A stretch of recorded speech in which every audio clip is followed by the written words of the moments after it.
तर hi YouTube family, तर आपल्या बिझनेस आयडिया ह्या चॅनलवर तुमचं खरंच स्वागत आहे. आणि मी तुम्हाला खरंच एकदा अजून माफी मागते. काही दिवसापासून माझे व्हिडिओ तुमच्यापर्यंत आले नाही. त्याचं एक कारण होतं, माझ्या मिस्टरला 2 महिने झालं अटॅक आला होता. तर त्यांना दवाखान्यात 1-1.5 महिना होते. त्याच्यामुळं मी तुम्हाला व्हिडिओ टाकले नाही.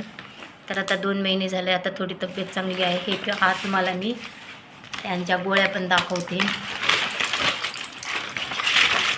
हे पहा, एवढ्या गोळ्या आहेत. तर मी तुम्हाला आज बिझनेस आयडियामध्ये तुम्हाला बिझनेस काही करा पण टेन्शन घेऊ नका. कारण टेन्शन जेव्हा माणूस घेते तर मग त्याच्यात हे असे आजार होतात, अटॅक येणे, असं काही पण होते. त्याच्यानं मग आपण जेवढं कमाई करतो तेवढं आपल्याला हॉस्पिटलमध्ये घालावं लागते. आपण जेव्हा कष्ट करत असतो त्यावेळेस आपण आपल्या शरीराची पण तेवढीच काळजी घेतली पाहिजे. नाहीतर असं आपल्या मागं आजार लागला की मग त्या आजारामुळं एकतर तो आजारी माणूस असतो तो तर परेशानच असतो, पण त्याच्या मागं अख्खं घर परेशान असतं. मग त्याच्यासाठीच तुम्हाला सांगते, कुठलंही काम करा पण आपल्या मनातून करा. असं करू नका की बाबा आपल्याला तो पुढं गेलेला आहे, आपल्याला त्याच्यापेक्षा पुढं जायचं आहे, असा विचार करू नका. जे आहे आपल्याला त्याच्यामध्ये समाधान राहायला शिका.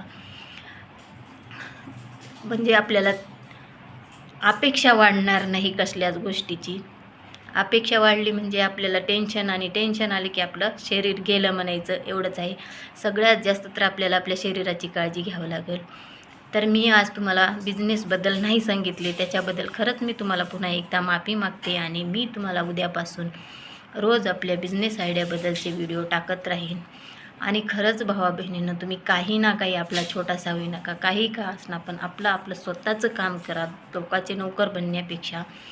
आता बघा, एवढा हॉस्पिटलचा खर्च, तुम्ही अटॅकचा खर्च किती येऊ शकते तुम्हाला पण माहीत आहे. जर आपण आपल्या घरामध्ये थोडंफार आपण काही ना काही काम करू लागलं तर आपल्याला म्हणजे असा टाईम कुणावर येऊ नये, पण आलाच तर आपल्याला दुसऱ्याकडे हात पसरायची गरज राहू नये. हे माझं म्हणणं आहे. तुम्हाला काय वाटते नक्की कमेंटमध्ये सांगा. आणि काही ना काही तुम्ही खरंच ताईंनो घरामध्ये बसून काही काम करा. अखेरला तुम्ही साडीला पिको फॉल लावा, ब्लाऊज शिवा, काही करा, पण काही ना काही काम करा. आज काम केलं तरच त्या माणसाची व्हॅल्यू आहे, त्याला विचारतात. जर तुम्ही घरात बसून हाऊसवाईफ राहिलं तर तुम्ही स्वतःला बी माफ करू शकणार नाही आणि तुम्हाला कोणी किंमत पण देणार नाही. हे मात्र 100% खरं आहे, मी अनुभवलेलं आहे. तर टाटा बाय बाय. तुम्ही सबस्क्राईब करा आपल्या चॅनलला आणि आजपासून मी रोज व्हिडिओ